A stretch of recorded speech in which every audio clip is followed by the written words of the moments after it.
Why is it important to know how to draw target zone 1? It is a very important tool, a very good tool, can be used for targets, can be used for filters. And it goes hand in hand with the Elliott wave count or the E wave count. But there is a problem. While the automatic target zone that E wave, our script created by Steve, a fantastic script. Now it does this fantastic job of drawing those target zones for you. But you need to know how to draw them, because just like anything else in trading, anything that the algorithm or your scripting throws at you, you don't take it always as it is. You have to apply the human interpretation into it. I mean, if the scripts could just create the perfect scenarios for you all the time, then we won't be trading manually. We would just, trade on a robot. So here, what I want to talk about is this cherry that we talked about with Jasmine this morning. So while she said there was nothing on the hourly chart, and I know that she trades cherries. Now, this is the cherry in question. So this is the cherry in question. Now, at this time, this was a very good cherry. At this time, if you look at this one, and I would like to point this out for what's it called, Ganesh, Ari. This is what we call the J cherry, where you see the gator lines are down and the purple is crossing over. Now, coming back to the target zone question, if you went by the target zone, which is in a way accurately drawn by the script itself, the script has done a fantastic job. But what you need to understand is whether the target zone, this one, which is drawn by following this, considering this as wave 3 and this is wave 4, are you understanding the wave correctly? If you are using this to filter this cherry, then you're doing it wrong. Why? Because now you're saying that this is wave 3, this is 4, and this is wave 5. Whereas the reality is that this is not 3, 4, 5. And you should know that now if you are at that level. But I will go to the chart and show you why it's not 3, 4, and 5. So, right, so here we are. This is my chart. And so this was the cherry in question. Now, because if you use the automatic script, it's going to give you a target zone somewhere here. That will mean that if you were doing it manually, this is what you do. You will start from here, bring it here, and then this will be the peak of your wave 4. So then you'll say, oh, it's hit target zone 1. There are two problems here. One is that you don't need to check the target zone of the entire wave. That's one point. I'm going to come back to it later.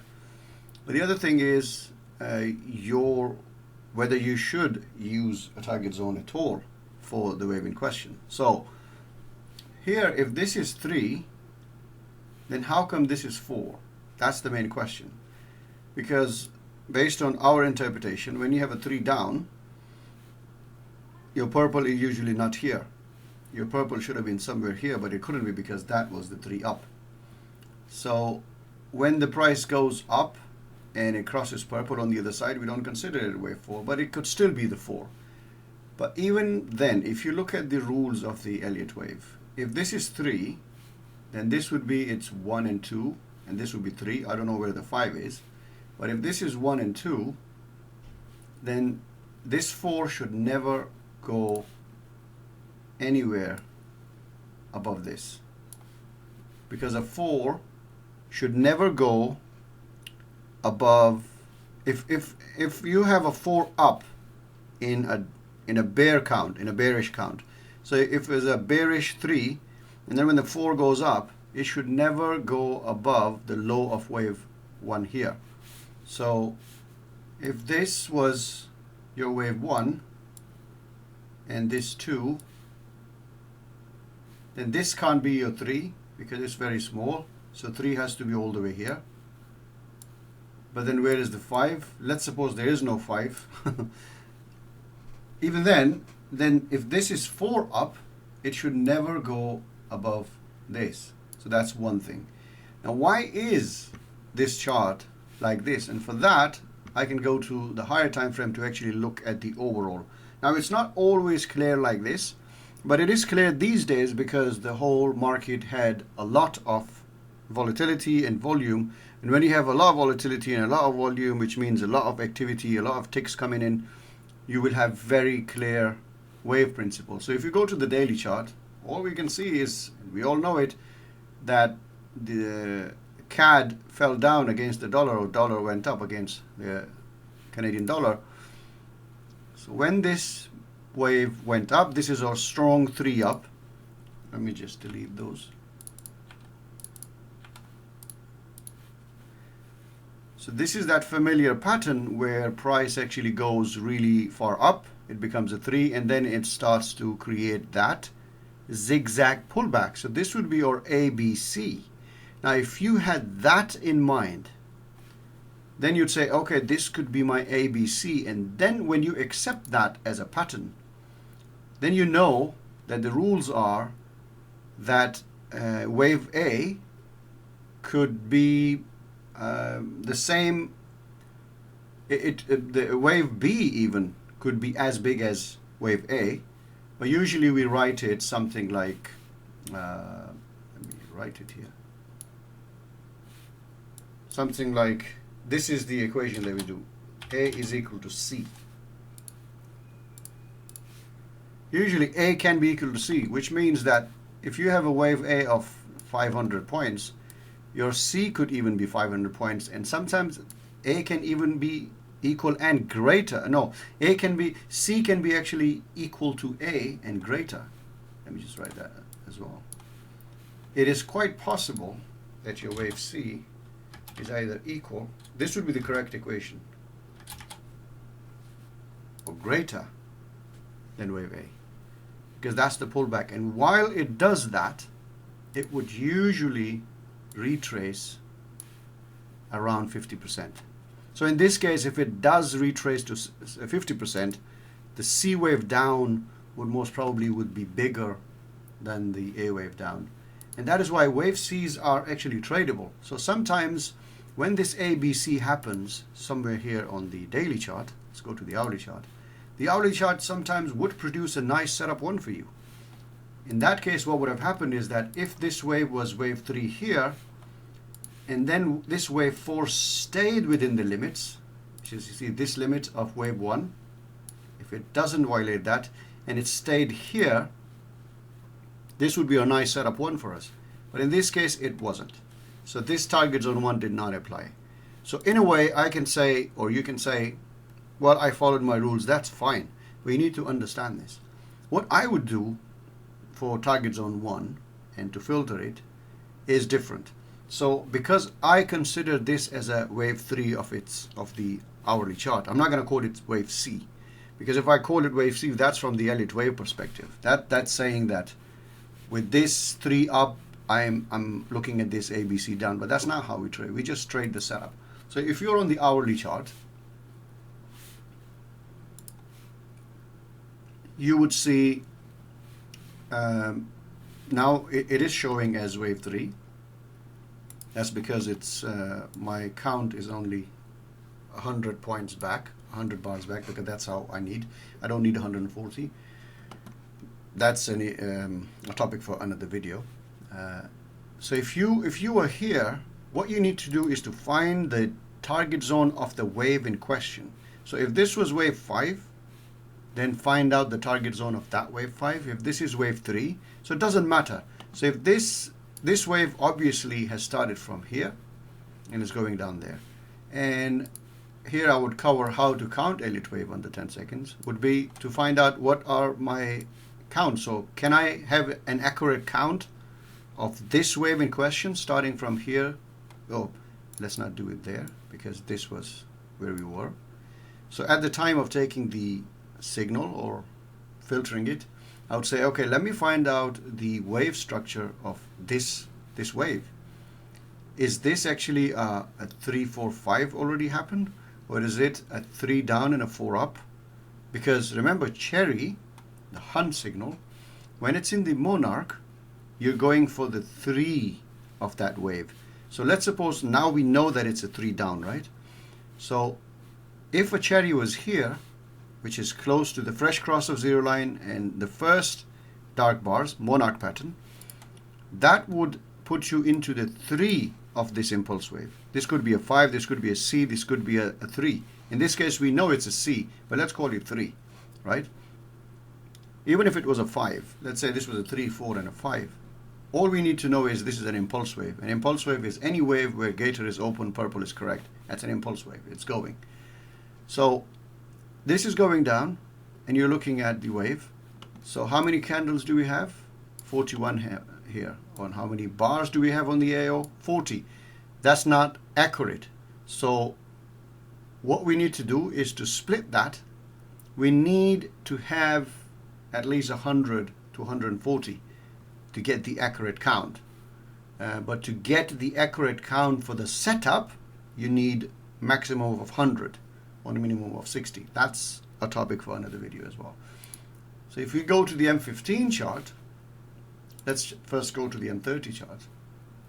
So when we went to the M30 chart, our bar count changed from 40 to obviously 80, which is still respectable. So 80 is within the limits of finding a setup 1. So if you look at it, for a setup 1 point of view, we have a nice 3 down and a 4 up, and this became our setup 1.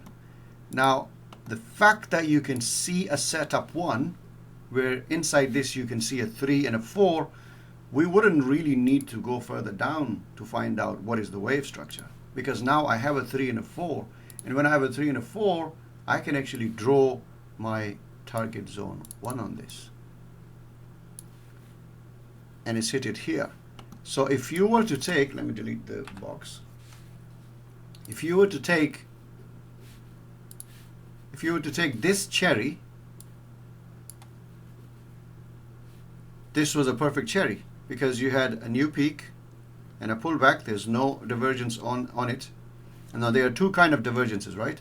One is divergence on the two peaks before the cross of zero line, and the other one is when you have a cross of zero line and then it goes back, sorry, when you have a peak and then you have a cross of zero line against the peak, and then when it peaks again, price has gone down below this, but the AO hasn't, so this is another divergence.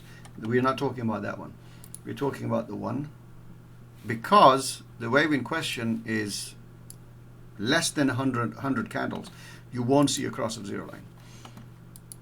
So this is where you need to know how to split your chart to get the accurate count, and if you don't do that. So if you were using this target zone from here to here and then using that as a filter, that's not part of the hunt structure. Now you can use that as an overall if the structure itself is correct. Now if this was a good setup 1 pattern, right? If this pattern was as good as this pattern was, see a nice clean 3 and a nice clean 4 and then a 5. Now if that pattern was here, if there was a cherry here, right? If there was a cherry at this point here, then I had two options.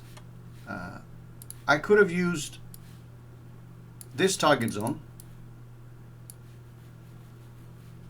for the entire wave, or I could have used a target zone for this wave on itself. If I wanted to use the target zone for this, let me increase this, then I would go down to a certain time frame where I can count this wave. So when I'm counting this wave, as you can see, I'm seeing a nice 3 and 4. I'm not seeing a 3, 4, 5. I'm seeing a 3 and 4. That means that this cherry if it was here, would be saying that I'm taking a 5 of this 5, because on M30 it's 3, 4 and 5, so that means this is the 3 of the 5, this is the 4 of the 5, and this is the 5 of the 5. And when I expand it, inside it looks 3, 4, 5, and this is the beauty of it. So thanks to you, Jasmine, talking about this, I was already focused on it anyway. I managed to trade it knowing this formation all the way from H1, that this is probably a C down. Like, look at this. When you are clear, when the waves are clear, your mindset can go like this. I was clear that this is 3 up. I was clear that it is doing a pullback. Now it might turn into a complete reversal. I don't care. But for now, I can see this ABC. If this is ABC, then that means this is A, this is B, this is C. If this is C, C's are impulse wave. That means it will have 3, 4, 5 inside it. So I know it is. And then when I go to M30, I can clearly see it's a 3, 4, and a 5. So now I know that today is the day where you will have an impulse wave. Now it might be a 5 down for this. I don't care. All I know is it's going down. So I'm on M5. On M5, I'm seeing a 3 and a 4 and a 5.